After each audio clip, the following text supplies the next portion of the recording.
My wife had taken early retirement and was at home, and I started to notice little things. She couldn't tell time. Even though a clock was right in front of her, she would say to me, "What time is it?" And I said, "Well, there's the clock." "Well, yeah, but what time is it?" And she had trouble adding small figures, 4 and 2. She couldn't get an answer for that. And yet she had worked with figures all of her life. She would get off the phone with one of the kids and half an hour later said, "We should call the kids and go down and see them." And I started to realize that there was something not quite right. And I asked her if she would go and get checked out. And of course, "No, I'm fine. There's nothing wrong with me. I just sometimes forget things." I called the doctor's office and made an appointment. And then I told her it was an appointment for me. And I wanted her to come with me to hear what the doctor had to say.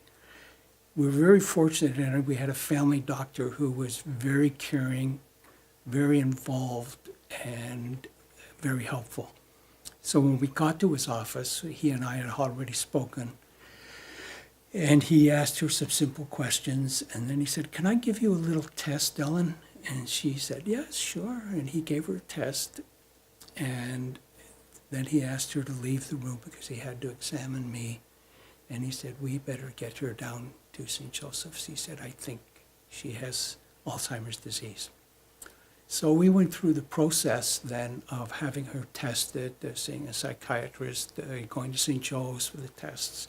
And they did determine that she had early onset Alzheimer's. And that was really the beginning of the journey for us.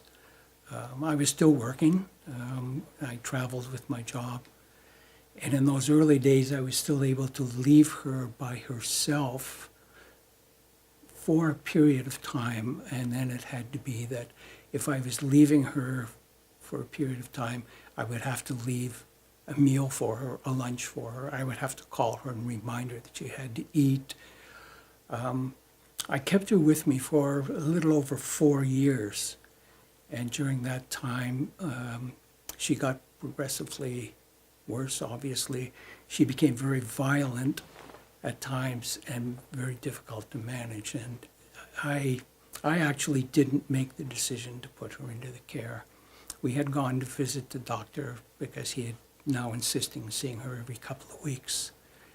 And in early December of '99, we went to see him, and I had a cut in my face and a black eye from where she had attacked me, unintentional, because, the next morning when she woke up, she said, "Oh, God, what happened to you? Did somebody hurt you?" So when we walked into the doctor's office, he said to me, "No more. She's going into care." And it was close to Christmas, and I asked him if I could keep her with me for Christmas. 29th of December, he called and said, "Bring her to the hospital. If you don't, I'll come and get her." And we put her into the hospital. She stayed in the hospital for almost 4 years because she had been diagnosed as dangerous and extremely violent, and she would have to go into a lockdown facility, which in the area were very limited. So she waited and waited for a place. Meanwhile, she had been sent to Owen Sound, to the psychiatric wing up there for evaluation and so on. And they had decided that she had what is known as Lewy body dementia. And as she became calmer and so on, they decided she could go into general population in a facility. So I put her into a small nursing home over in Lucknow. And she was there for just a little over 4 years before she passed away at 62, sorry. So she had a long, difficult journey. The sense of self-satisfaction that you're going to get from working with these kinds of people, the people that care, people don't understand what a caregiver goes through. The life of a caregiver it's difficult to describe and to get anybody to believe what your life is like.